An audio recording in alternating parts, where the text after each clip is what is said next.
Great beast of the sky, please hear my cry. Transform thyself from orb of light and bring me victory in this fight. Check it out, guys. Merrick's chant is awakening the Egyptian god monster. Now the beast belongs to him again. Envelop the deserts with your glow and cast your rays upon my bow. Unlock your powers from deep within so that together we may win. Appear in the shadow game as I call your name. Winged Dragon of Ra!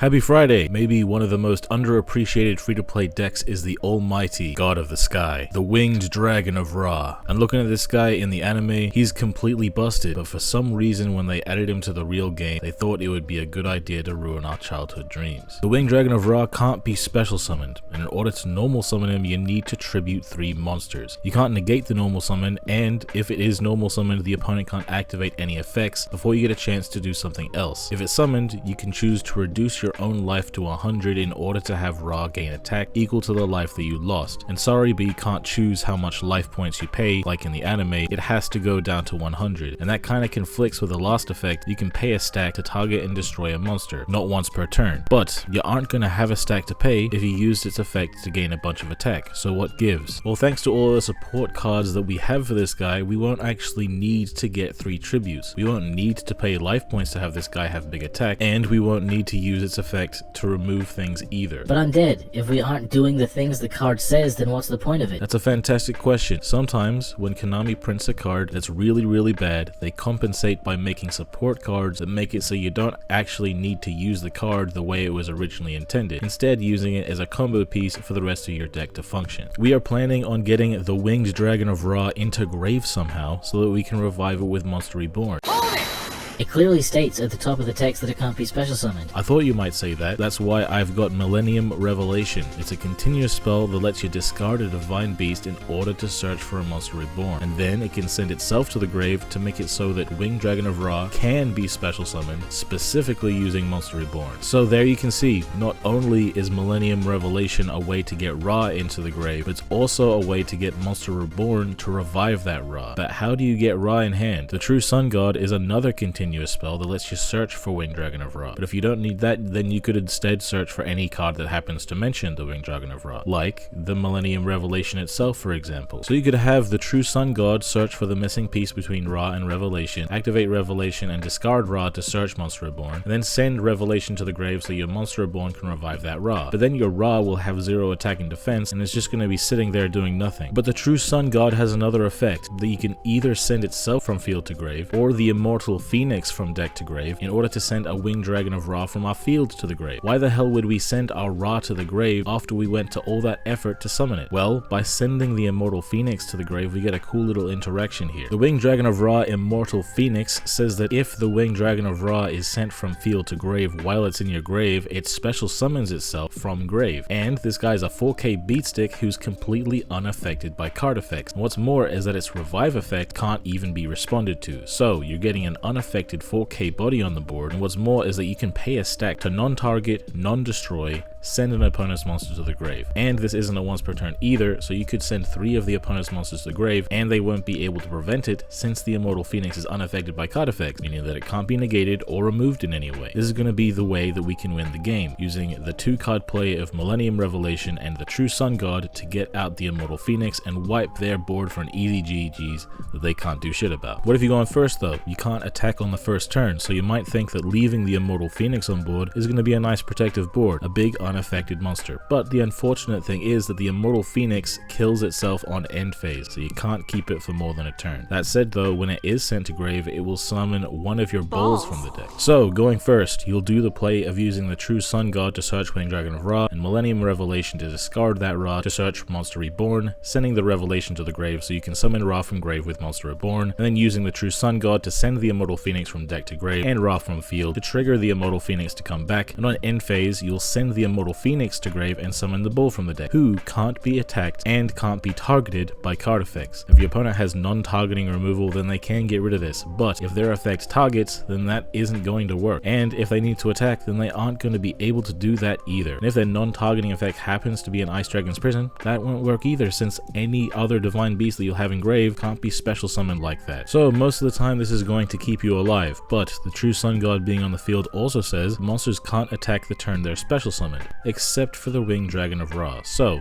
even if they can get rid of the bull, then they may not be able to attack for game regardless. If the bull survives, then you can tribute it on your next main phase to special summon the Winged Dragon of Ra from your deck, ignoring its summoning conditions, and you can make it 4k attack, which could be lethal if you could clear the board, but by using the true Sun God you could send it to the grave to get the Immortal Phoenix back and clear the board even easier to go for game. If you don't have the sphere anymore though, you're going to need more ways to follow up, and this is where the skill comes in. Immortal Sun God says first of all, you can't summon anything except Winged Dragon of Ra and other monsters that mention it, and that's fine since we're only summoning the 3 forms of Ra anyway. The first effect is really good for consistency. It lets you discard a Winged Dragon of Ra or any card that mentions him in order to search for a Winged Dragon of Ra or any card that mentions him. You could also search for a Monster Reborn if you like instead, and as a bonus you could choose to send the searched card to the grave instead of adding it to your hand. This consistency is going to make it easier to get access to the 2-card play of Millennium Revelation and the true Sun God, and it could even put your Ras into the grave for you as well. One thing you might like to discard with the first effect of the skill is Dark Spell Regeneration. Its on-field effect isn't that good, but its grave effect lets you banish itself from grave and send a Monster Reborn from hand or field to grave in order to revive Winged Dragon of Ra and send an opponent's monster to the grave. The fact that this is a trap means that you can use this on the opponent's turn as an interruption, just as a way to both revive Winged Dragon of Ra on their turn and send an opponent's monster to the grave during their plays. And on end phase it will send that revived Ra to the grave, which would trigger the Immortal Phoenix to revive itself, which would then also send itself to the grave to summon another bull from the deck. Same thing if the opponent removes your Ra as well. So with this you have added ways to get your sphere on board, and you have interruption for the opponent's turn, and a way to protect yourself even more with the Immortal Phoenix summoning on the opponent's turn if they try to kill the Ra. How are you gonna have Monster Reborn to even activate that grave effect? Well, the second part of the skill says that if you control a Winged Dragon of Ra monster, you can add Monster Reborn from grave back to hand. So that way you can use the Dark Spell Regeneration's grave effect on the opponent's turn. If not that, then you'll at least have a Monster Reborn that you can use on the follow-up turn if you can get another Millennium Revelation to turn it on. If you already have the true Sun God and the Millennium Revelation, then you could use the skill to search for Dark Spell Regeneration or send it from deck to grave. If you already have a way to get Winged Dragon of Ra in grave, then you could search for it with the true Sun God so you can discard it with a skill. The important thing is though, no matter what, you have to have a Divine Beast in hand if you want to use the Millennium Revelation to search for Monster Reborn. Another pretty cool thing for follow-up at least is that Revelation can also search Monster Reborn from grave back to hand, so you can have a bit more grind game there as well. The sphere mode is also kind of funny because it can also be normal summoned by tributing 3 monsters from either side of the field. So if the opponent has a big board of interruptions, you can just tribute them all to summon it from your hand. And it'll be on the opponent's side of the field, but you'll be able to send it to the grave with the Immortal Phoenix removal effect anyway, and if it survives until your next turn, then it'll shift over to your field where you can turn it into the Winged Dragon of Ra with 4k attack, but you could then turn it into Immortal Phoenix to easily go for game. The final card I gotta talk about is optional. You don't have to play it if you don't want to, but it is good to know about regardless. The Continuous Trap Sun God Unification. Even though it's a trap, you can activate it the same turn it was set if you have the original Winged Dragon of Ra on the field. This trap lets you reduce your life points to 100 to let your special summoned Winged Dragon of Ra gain attack equal to the difference, so that you can attack with a big ass Winged Dragon of Ra. And you won't even be in danger either, because you can also tribute the same Winged Dragon of Ra to gain life points equal to its attack, meaning you'll get all of your life points back and it'll trigger the Immortal Phoenix engraved to come back. If you summon the Winged Dragon of Ra from deck with a sphere mode, you could also tribute that one so you can have 8k life points, so that the next time you have Winged Dragon of Ra on field, you can have it be 7900 attack. Since Immortal Phoenix is going to come back, you're going to have way more life points to pay to get rid of opponent's monsters in case they float. The main reason you might want to use this is so that you can get more damage going in the case that the opponent has too many life points. And the other reason is that if the opponent wants to get rid of your Winged Dragon of Ra during your combo in a way that doesn't send it to the grave, before you can send it to the grave with a true Sun God, you can respond to that by sending it to the grave with a Sun God Unification to dodge that removal and still be able to summon the Immortal Phoenix from grave. This card isn't always going to be needed, however I do think that its utility can be helpful and might be worth you playing one copy to search for if you already have everything else. So a quick recap of what you're going to be doing with this deck. Either way, you're going to want both True Sun God and Millennium Revelation, and the True Sun God itself and the Immortal Sun God skill can help you get access to them both. You can use Millennium Revelation to discard Winged Dragon of Ra or any of its other forms as long as the original gets engraved somehow, and you'll search for Monster Reborn. You'll send Millennium Revelation to grave to allow Monster Reborn to revive Winged Dragon of Ra, and then use the skill to add Monster Reborn back to hand. Then you'll use the True Sun God to send Ra from field to grave and Immortal Phoenix from deck to grave, which will trigger the Immortal Phoenix to come back unaffected and your opponent unable to respond to its grave effect. If you're going second, then you'll use Immortal Phoenix to non-target send the opponent's monsters to the grave and attack in for game. And if you're going first, you'll end your turn and the Immortal Phoenix will turn into Sphere mode, which the opponent can't attack or target with card effects. If you are able to get Dark Spell Regeneration engraved, then you'll also have an interruption as well as more protection on board. On your follow-up play, you'll turn Sphere mode into the OG Winged Dragon of Ra and use your True Sun God to turn it into Immortal Phoenix again, clear the board,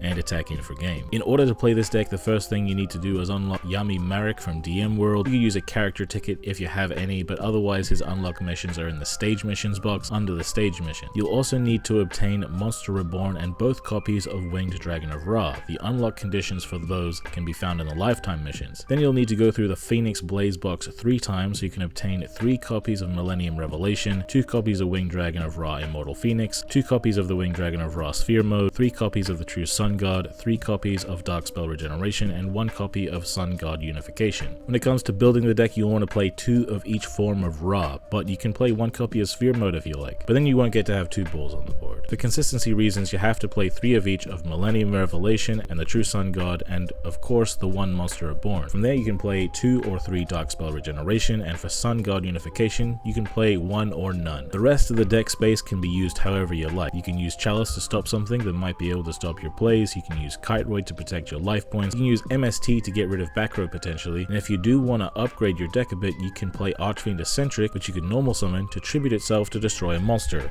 or you could set it to your Pendulum Scale and destroy itself to destroy an opponent's back row. Having that versatility makes it a good choice, but of course, if you don't have it, that's no problem. You can definitely use these other free-to-play options. Because the skill locks us out of summoning anything except for Winged Dragon of Ra monsters, we can't really use the extra deck at all. That said though, maybe the opponent doesn't know that about the skill, and if they don't, then you should still put some cards in your extra deck to make him potentially think that you can still use it. Obviously you can't use it, but any advantage you can get over your opponent should be taken, so just put your favorite extra deck monsters in there. Enough yapping from me, I know what you really came here to see. It's time to do.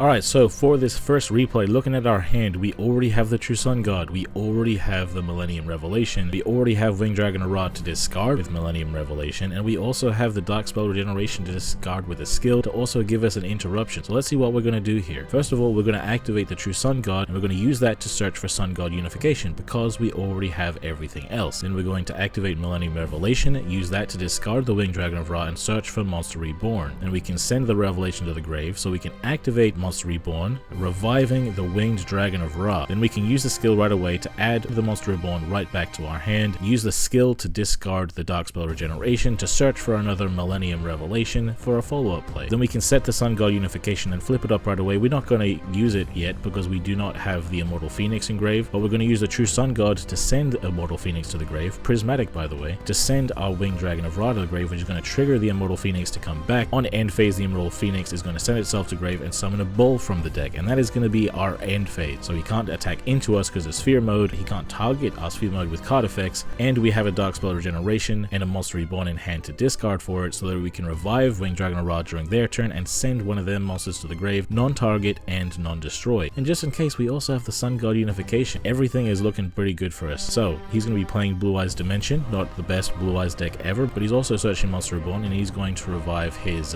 Blue Eyes Abyss Dragon, which is going to search for Chaos form. He's going to reveal Blue Eyes White Dragon to summon Alternative. Alternative can target to destroy something, but I can't be targeted, so I'm all good. And he's going to activate his Melody, discarding the Spirit to search for Chaos Max and another Alternative. So now he has his Chaos Max and his Chaos form, so we can activate that Chaos form, banish an Alternative from grave to summon the Blue Eyes Chaos Max Dragon. On battle phase, I should have done this on end phase, but I'm just going to do it for the flex anyway. I'm going to use the Dark Spell Regeneration in grave, discarding the Monster Reborn to revive Ra and send his Blue Eyes Chaos Max Dragon to the grave, just to show that even something that can't be targeted and can't be destroyed can be dealt with a Dark Spell Regeneration. It's not like he was going to be able to attack into me anyway, but I'm just getting rid of it regardless. So on end phase, the Dark Spell Regeneration is going to kill the Winged Dragon of Ra, which is going to trigger the Immortal Phoenix to come back. Since it is the end phase though, Immortal Phoenix is also going to kill itself to summon another ball from the deck. So now we got 2 balls on the field. On his end phase, he's going to search for a Deep Eyes White Dragon. So if we destroy him by card effects, he is going to be able to float and burn us for a lot of damage. So we want to avoid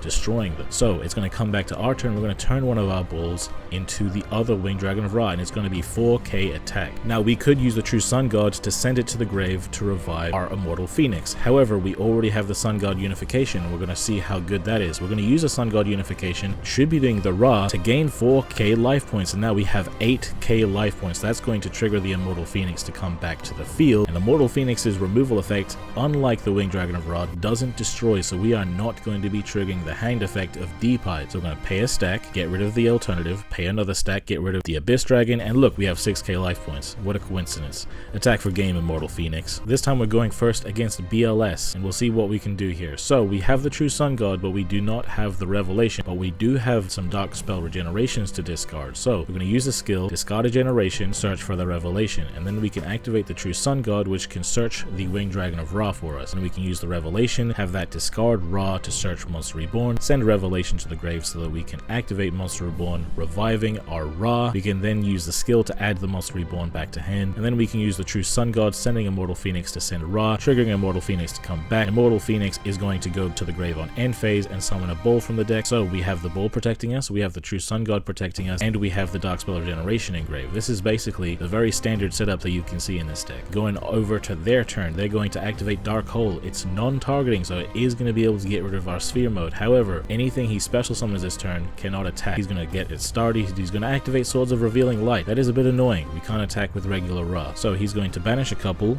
and summon BLS Envoy. He's going to activate his skill to search for Super Soldier, and then he's going to use his Super Soldier ritual to summon the Super Soldier, and he's not going to be able to attack because of the True Sun God. Now, here, what I should do is just go for the play as usual. However, I wanted to see, just in case he had some type of MST, whether or not I could potentially play through it. So all I'm going to do is set my Dark Spell Regeneration. If they MST it, it's okay, because I do have the Dark Spell Regeneration to keep me alive next turn. But if he doesn't have an MST, then I can steal his Dark Hole and use it on my follow-up turn. So it's just going to be his turn. He's going to normal summon the Manju. Manju's going to search for the Legendary Swordsman. He's going to be able to attack now since they weren't summoned this turn. And since he is attacking me, I can use the on-field effect of Dark Spell Regeneration to steal his Dark Hole. So I'm going to steal that, and I'm also going to chain the Grave effect of Dark Spell Regeneration to summon Ra from grave, discarding Monster Reborn, and send his Envoy to the grave as well. And he's going to be able to attack in again with Manju, but when he does that, it's also going to trigger the Immortal Phoenix to come back, and on end phase is going to turn into a ball from grave. So then on my turn, I'm going to be able to turn the ball into a Ra, and I also happen to top deck into Sun God Unification, so it must be nice to be me. I'm going to summon that. He's going to bottomless it, but I'm going to flip up Unification. Unification is going to send it to grave, and I'll gain a bunch of life points, and I'm also going to revive my Immortal Phoenix. Then I can Dark Hole the field, because my Immortal Phoenix will be unaffected by the Dark Hole. Goodbye to the field. His Super Soldier is going to float, but then I can use the Immortal Phoenix to get rid of it. I'm going to attack in for game because I'm also unaffected by Swords of Revealing Light, and then he activates Book of Moon, and it doesn't work.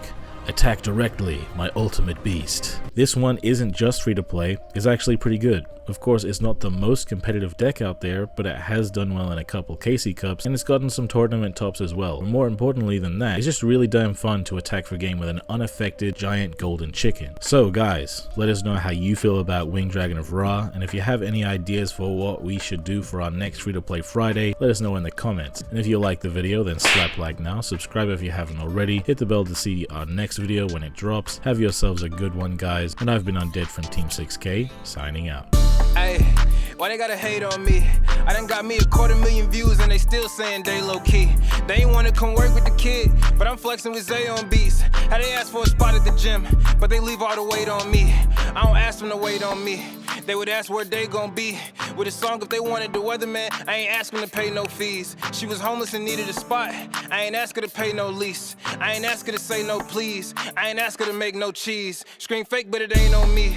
Got clean so it ain't no streets. Why green if it ain't no keeps? Brought cream so it ain't no beef. My team say it ain't no chief. My demon, they hang on me. They seemingly ain't no peace. I seen him, he ain't no beast. For real.